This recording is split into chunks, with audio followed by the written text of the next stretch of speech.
Caríssimos amigos e irmãos, que a paz do Senhor esteja com todos vocês.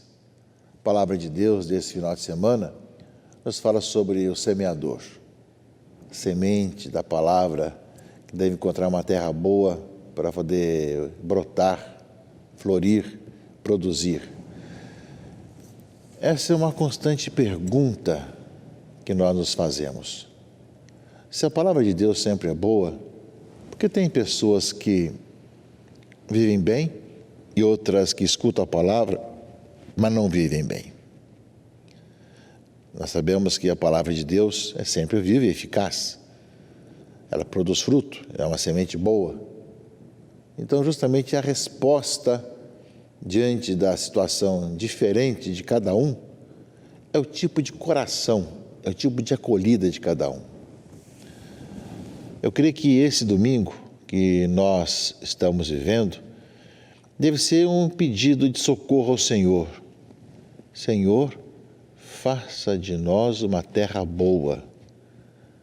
Faça de nós um lugar onde a semente possa cair, a semente da palavra possa cair, possa brotar, possa frutificar. É a nossa oração nesse final de semana, caríssimos amigos e irmãos. Que você, ao escutar a palavra de Deus, que é o próprio Jesus, o Verbo que se fez carne e vem morar no meio de nós, possa fazer de nós cada vez mais a terra boa, onde possa Jesus crescer, nascer, crescer e dar frutos de vida. Sermos pessoas novas, renovadas no Senhor, fruto da palavra de Deus que vai transformando nossos corações e nossas vidas. Isso é para quem compreende esse mistério da palavra de Deus, vai produzindo frutos. É a palavra desse final de semana. Nós começamos, meus irmãos e irmãs, com o profeta Isaías. Fala que assim como a chuva e a neve descem do céu, para lá não voltam, mas de irrigar, fecundar a terra e fazê-la germinar e dar semente para o plantio e para a alimentação, assim a palavra que sai da minha boca não voltará para mim vazia, antes realizará tudo o que for da minha vontade e produzirá os efeitos que pretendi ao enviá-la. Portanto, em Isaías a promessa, toda a palavra que sai da minha boca dá fruto. O Senhor, com a sua palavra, faz renovar a vida do ser humano, da vida humana. Portanto, assim como a chuva e a neve caem e não voltam sem fecundar a terra, assim é toda a palavra que sai da minha boca. A palavra de Deus é viva e eficaz, mais penetrante que uma espada de 2 gumes, nos diz a Escritura. Portanto, é bem essa convicção. Nós temos uma palavra que é uma semente que é eficaz, nunca falha. É uma palavra viva. A resposta a essa palavra, inclusive, o refrão do Salmo de resposta, lembra isso: a semente caiu em terra boa e deu fruto. Já uma resposta à palavra de Isaías, né? E o Salmo 64 vai colocar isso: visitais a nossa terra com as chuvas e transborda de fartura. Rios de Deus vêm do céu, derramam suas águas, preparais o nosso trigo. E assim que preparais a nossa terra, vós a regais e aplainais, os seus sulcos com a chuva amoleceis, abençoais as sementeiras. Os seus sulcos com as chuvas amoleceis. A chuva que prepara justamente os sulcos para que a semente que cai possa frutificar, não é?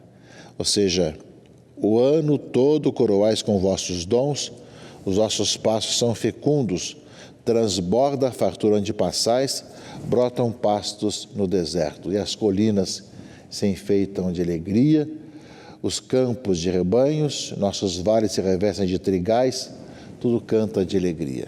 O salmo de resposta é muito bonito, diante da plantação, a chuva que cai e irriga a terra, amolece o sulco e faz brotar a semente. Essa experiência do povo de Deus que canta e reza justamente esse Salmo 64, responde àquilo que Isaías coloca, justamente que a chuva que cai, ela não volta sem produzir a semente, assim também, dessa mesma forma é a palavra de Deus em nossa vida. Aí vem então o Evangelho. Se a palavra de Deus é viva e eficaz, é como a chuva que cai e não volta sem produzir seu fruto, e assim também fala o Salmo, que a chuva vem e irriga a terra e faz amolecer os sulcos para brotar a semente. Por que tem alguns que escutam e outros que não escutam? Por que a pessoa colhe a palavra e outros não? É isso que o Evangelho vai colocar para nós, caríssimos amigos e irmãos. O Evangelho é de Mateus 13. Jesus foi sentar-se às margens do mar da Galileia. Uma grande multidão se reuniu em volta dele. Entrou numa barca e sentou-se, enquanto a multidão ficava de pé na praia. E disse-lhes muitas coisas em parábolas. Então vem o sermão em parábolas. Entre a parábola e a explicação da parábola, ou seja, dessa história que Jesus conta, ele vai contar e vai explicar justamente isso. Ou seja, por que falas em parábolas? Porque a vós foi dado o conhecimento dos mistérios do reino de Deus, mas a eles não é dado. Pois a pessoa que tem será dado ainda mais e terá em abundância. Mas a pessoa que não tem será tirada até o pouco que tem. E aí por isso que eu lhes falo em parábolas, porque olhando eles não veem, e ouvindo não escutam nem compreendem. Desse modo se cumpre neles a profecia de Isaías. Havereis de ouvir sem nada entender, havereis de olhar sem nada ver, porque o coração deste povo se tornou insensível. E assim vai, né? Muitos profetas quiseram ver o que vossos olhos veem e ouvir o que vossos ouvidos ouvem, mas não viram e desejaram ouvir o que vós ouvis. Portanto, Jesus explica que é necessário que a fé nos faça enxergar tudo isso. E muitos estarão vendo e ouvindo, mas não acolhendo. Mas aquele que tem fé vai perceber justamente o que ele quer dizer. E ele conta a parábola do semeador. O semeador saiu para semear, algumas sementes caíram na beira do caminho. Os pássaros vieram e a comeram. Outras sementes caíram no terreno pedregoso, onde não havia muita terra. Logo brotaram as sementes, porque a terra não era profunda, mas quando o sol apareceu, as plantas ficaram queimadas e secaram, porque não tinham raiz. Outras caíram no meio dos espinhos. Os espinhos cresceram e sufocaram as plantas. Outras sementes, porém, caíram em terra boa e produziram uma base de 100, 60 e de 30 frutos por semente. Quem tem ouvidos, ouça. Essa é a parábola. Depois tem Jesus que discute, porque ele fala em parábolas. E depois disso ele explica, tem a explicação da parábola. Ouvi, portanto, a parábola do semeador. Todo aquele que ouve a palavra do reino e não a compreende, vem o maligno e rouba o que foi semeado em seu coração. Este é o que foi semeado à beira do caminho. A semente que caiu em terreno pedregoso é aquele que ouve a palavra e logo a recebe com alegria, mas ele não tem raiz em si mesmo, é de momento. Quando chega o sofrimento ou a perseguição, por causa da palavra, desiste logo. A semente caiu no meio dos espinhos, é aquele que ouve a palavra, mas as preocupações do mundo e a ilusão da riqueza sufocam a palavra e não dá fruto. A semente caiu em terra boa, é aquele que ouve a palavra e a compreende. Esse produz fruto. Um dá 100, outro 60 e outro 30. Então, meus irmãos e irmãs, é muito clara a palavra de Deus desse final de semana. Em Isaías fala que a palavra ela é viva e eficaz, assim como também o salmo de resposta. Mas a pergunta que a comunidade faz é justamente isso: mas tantos ouvem a palavra e nem sempre dão frutos. E Jesus vai dizer que o semeador sempre semeia abundantemente. Joga a semente da palavra de Deus em tudo quanto é lado. Não tem restrição de anunciar a palavra de Deus. Alguns caem em cima da terra dura, então vem o maligno e arranca porque não compreendeu a palavra. Quer terreno pedregoso, que não tem profundidade, brota, mas depois logo seca. e aquele que cai no meio dos espinhos, os cuidados do mundo o sufocam. E mesmo aquele que tem a terra boa, há uma diferença entre 100, 60, 30, nem todo mundo produz da mesma forma. O que nós pedimos, como eu disse no início do nosso programa, é que nós sejamos a terra boa, para que a semente caia em terra boa, que as chuvas que chegam possam fecundar essa palavra, possa fecundar justamente, né, a semente da palavra e cair em nosso coração, para que ela brote, cresça e frutifique. É isso que nós pedimos ao Senhor em nossa vida, caríssimos irmãos e irmãs. A certeza que a palavra de Deus é eficaz. A certeza que a palavra de Deus é semente boa. Mas, por outro lado, ela depende do terreno.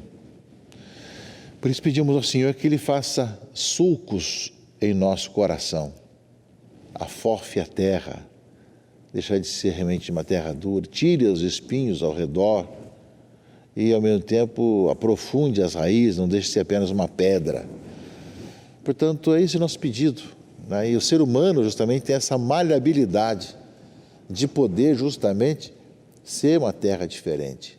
Se isso nós fazemos com a terra para plantar, o agricultor sabe bem disso, ara, afofa, aduba, faz de tudo na terra. Também o Senhor quer fazer isso conosco em nossa vida, para que nós tenhamos essa terra boa. Nós queremos pedir isso, que nós sejamos a terra boa, que o Senhor nos ajude a acolher a palavra de Deus como palavra viva, palavra eficaz, que não só acolhe a palavra, mas que ela faça brotar, frutificar, em vida nova para todos nós, né? Nós que compreendemos, como fala o Evangelho de hoje, a explicação das parábolas, nós compreendemos o que o Senhor quer dizer para nós, que nós pensamos, Senhor, faça em nós essas maravilhas, faça brotar a semente da Tua palavra em nossa vida, para que nós possamos ser pessoas renovadas, fraternas, que andem pelo caminho do bem. É um dom de Deus, mas é também a nossa abertura para deixar com que realmente os sulcos sejam abertos em nossos corações e a água da graça de Deus possa fecundar esses sulcos, que a semente da palavra possa brotar, crescer, frutificar cada vez mais. Uma palavra de Deus que nos convida a ver a beleza e a importância da palavra, que devemos escutar de coração aberto, e a nossa preparação para isso. Você pedir cada vez que nós vamos à missa, vamos a uma Alexia Divina, alguma reunião, peçamos a Deus, e por isso rezamos ao Espírito Santo, para que realmente nós possamos estar ouvindo o Senhor falar para nós, ao nosso coração e à nossa vida. E por fim, caríssimos irmãos e irmãs, nós temos a segunda leitura desse dia de hoje, desse domingo, 15º domingo do tempo comum, em que a carta de Paulo aos Romanos, que fala que os sofrimentos do tempo presente nem merecem ser comparados com a glória que deve ser revelada em nós. Apesar de nós passarmos por tribulações, e aí tem essa palavra de Deus que vai frutificando, vai nos fazendo compreender também os sofrimentos do tempo presente, né? Muito que nós não deve ser comparado com a glória que vai ser manifestado, e ao mesmo tempo toda a criação está esperando ansiosamente o momento de se revelarem os filhos de Deus, pois toda a criação ficou sujeita à vaidade, não por sua livre vontade, mas por sua dependência daquele que a sujeitou. Também ela espera ser libertada da escravidão da corrupção e assim participar da liberdade e da glória dos filhos de Deus, não é? Ou seja, também ao nosso redor, toda a criação, e o ser humano é aquele que fala por tudo e por todos, não é? Toda a criação, para também experimentar essa liberdade dos filhos de Deus, não é? Ou seja, toda a criação, até o tempo presente, está gemendo como em dores de parto, e não somente ela, mas nós também, que temos os primeiros frutos do Espírito, estamos interiormente gemendo, aguardando a adoção filial e a libertação para o nosso corpo. Portanto, meus irmãos e irmãs, enquanto aguardamos toda essa revelação, enquanto queremos cada vez mais enxergar, como fala aqui a leitura, a glória que deve ser revelada em nós no final dos tempos, e por isso mesmo não desanimar com os sofrimentos do tempo presente, pensamos que nós sejamos sempre de ouvido aberto, coração aberto, para acolher a palavra do Senhor em nossa vida, para experimentar essa graça dessa palavra que vai esquentando o nosso coração, como lembravam os discípulos de Emaús, quando no caminho de casa escutavam Jesus falar sobre as realidades. Não aquecia o nosso coração no caminho quando nos falava disso tudo? Que nós, meus irmãos e irmãs, também possamos estar de coração aberto para acolher o dom e deixar frutificar em nós a palavra do Senhor. Abençoe-vos o Deus Todo-Poderoso, Pai e Filho e Espírito Santo. Amém.